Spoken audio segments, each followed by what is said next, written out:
Assalamu alaikum dostlar, qandayсыңар? Жақсыңарбы? Денсаулықтар жақшыбы? Урматтуу KG Press каналының катталуучулары, биз сиздерге Кара Суу районунун 30 Адыр айылынан салам айтабыз. Биз азыр бүгүн 14 апрель кечки саат 6-дан 23 өттү. Биз азыр Ош Бишкек багыты менен Бишкек шаарына жөнөдүк. Мына 30 Адыр каналы деп турат. 30 Адыр айылынан чыгып баратабыз.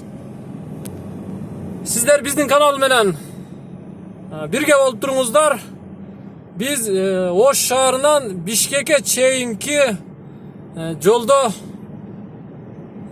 жүргөндө жолдун видеолорун тартып каналыбызга жүктөп турмакчыбыз. Ошон үчүн ар дайым биздин канал менен бирге болуп туруңуздар. Жолдогу кызыктарды, жолдун абалын, аба ырайын жана башка акыркы маалыматтарды сиздерге тагыраак жеткирип турмакчыбыз. Ош шаарында жана Кара Суу аймагында бүгүн күн чайыттай ачык болду. Бир аз түштөн кийин гана, саат 4төн кийин асманда булуттар айланып, кичине бүркөлгөнсүп калды. Бирок эч кандай жамгырдан дайын жок. Азыр 30 Адыр аймагында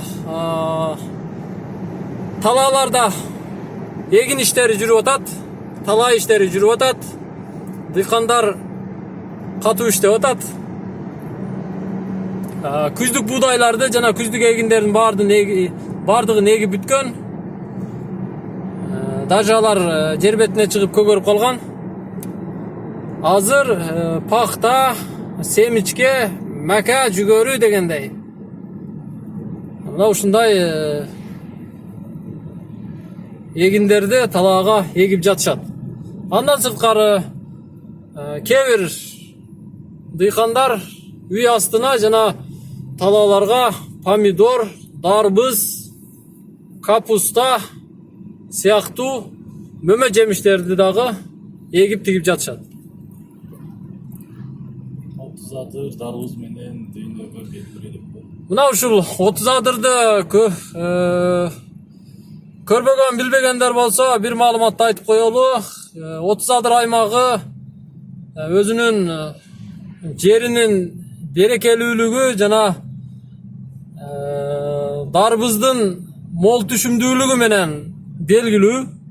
Бул жерде дарбыз өтө берекелүү жана өтө даамдуу болот. Бул жердин 30 Адырдын дыйкандары, 30 Адырдын эли мээнеткеч келет. Ошон үчүн бул 30 Адыр жери өтө мындай берекелүү жер, касиеттүү жер. Негизинен 30 Адыр жергесинде Союз убагында, Разаковдун убагында, Баткен тараптан, Алай, Чоңалай тараптан кээ бир мындай кооптуу жерлерден ушул түз аймакка көчүрүлүп келген элдердин саны дагы көбүрөөк деп айтсак болот. 5 кошкон. Мындайча айтканда, анча-мынча жерлерди 5 кошкон жер, 5 кошкон эл. Мына ушундай урматтуу биздин достор, азыр мына Кайрагач деген айылдан өтүп баратабыз. Мына портерге өгүздөрдү жүктөп алыптыр. Аугон алып өтүп кетели.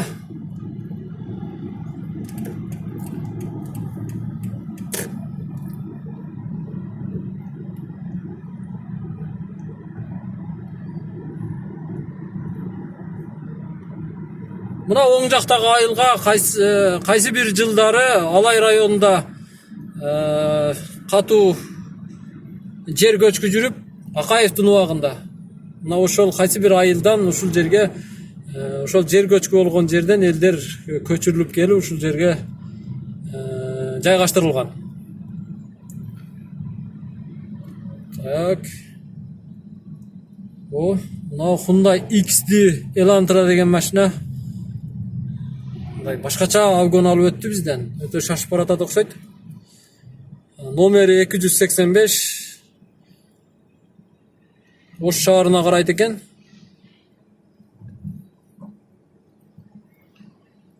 Өтө кооптуу айдап атат.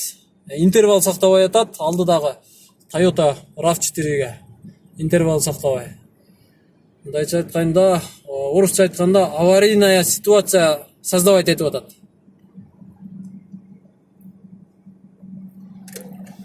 Мына каршы тилкеде машина көрүнбөйт, о алыста көрүнөт. Ошондой болсо да жетишебиз. Обгон алып өтүп кетели.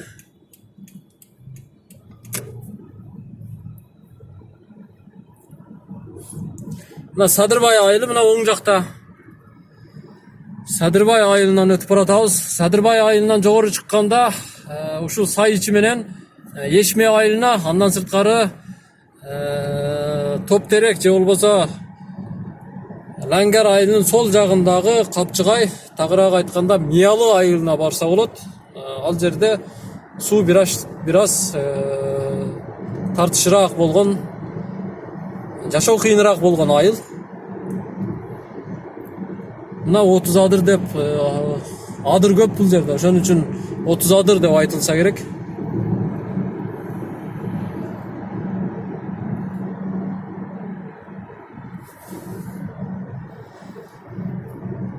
Кадырман достор, дагы бир нерсени айтып кетели. Бүгүнкү күндө биздин каналыбыздын катталуучуларынын саны 11.000ден ашты.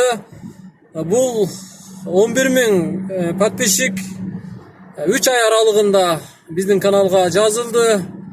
Бул кыска убакытта ушундай чоң ийгиликке жетише алдык. Бул бир эле биздин салымыбыз эмес, сиздердин да салымыңыздар.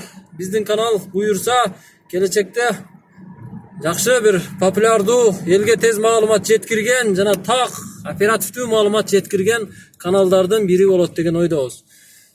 Так, мына жерде сүргүч автоунаасын дейм да. Тракторун токтотуп коюптур, бульдозерди. Бузулуп калганбы, же болбосо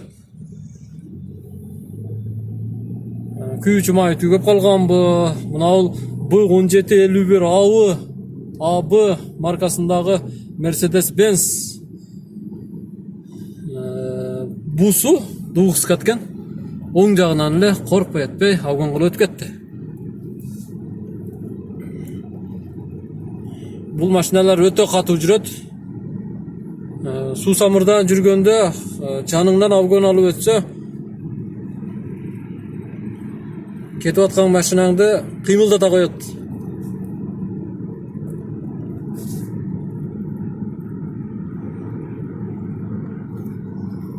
Биздин каналга жазылыңыздар, биздин канал менен бирге болуңуздар. Биздин каналдагы видеолордун бардыгын көргөн болсоңуздар, кайсы видеону көрсөңүздөр, ошол видеого жакса жакты деген, жакпаса жакпады деген лайктарды басып, комментарий сөзсүз түрдө жазып коюңуздар. Сөгүнгөн эткен комментарийлерди жазбай эле койсоңуздар сураныч.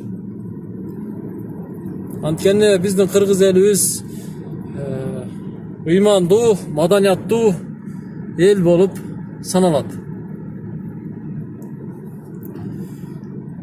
Мына 30 адырдан өтүп баратабыз, 30 адыр бүтүп баратат. Мына бул оң жакта быйыл жаңы Кыргызстан деген, мындайча айтканда Кейжи деген заправка курулду. Көп машиналар ушул жерден бензин куюп өтүп атышат азыр. Муну дагы кайсы бир бизнесмен же болбосо кайсы бир колунда бар саясатчы куруп бизнесин жүргүзүп атса керек.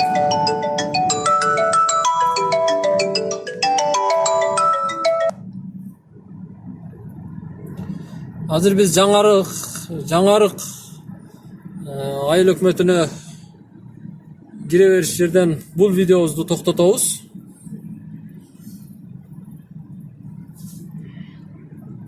Кийинки видеодон көрүшкөнчө биз сиздер менен коштошобуз.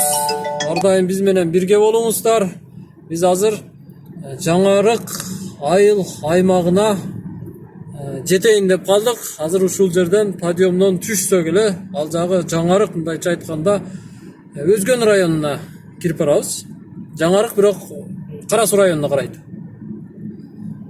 Мына оң жакта эмне болгон? Бир бурадарыбыз чара мас болуп калганбы? Же ооруп калганбы? Же бомужбу? Айтор белгисиз. Жолдун оң жагында телтейип отурат. Мына бул жер өтө мындай катуу ылдыйыш. Кышында кээ бир автоунаалар жол тайгак болгон учурда бул жерден чыга албай же түшө албай калышы да мүмкүн.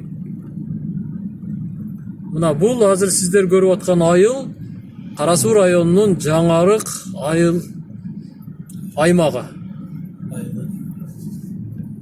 Бул жаңарыкка Кызыл Суу айылы дагы карайт. Кызыл Сууга мына бул жерден, тиги заправка турат, ошол жерден оң жакка кирип кетет. Кызыл Суу айылы эмнеси менен белгилүү, кимдер менен, кайсы бир атуулар менен белгилүү деген суроо боло турган болсо, Кызыл Суудан биздин белгилүү композитор, белгилүү ырчы, устат десе деле болот, Керим Турапов чыккан, белгилүү тележурналист Эрнис Кыязов чыккан. Мына ошол айыл Кызыл Суу болуп саналат. Мындан 2 жыл мурда Чайчы деген аймагында катуу жер титирөө болгон. Мына жаңарык айылы, мына жерге камера коюп коюптур. Круглосуточно тартып турат.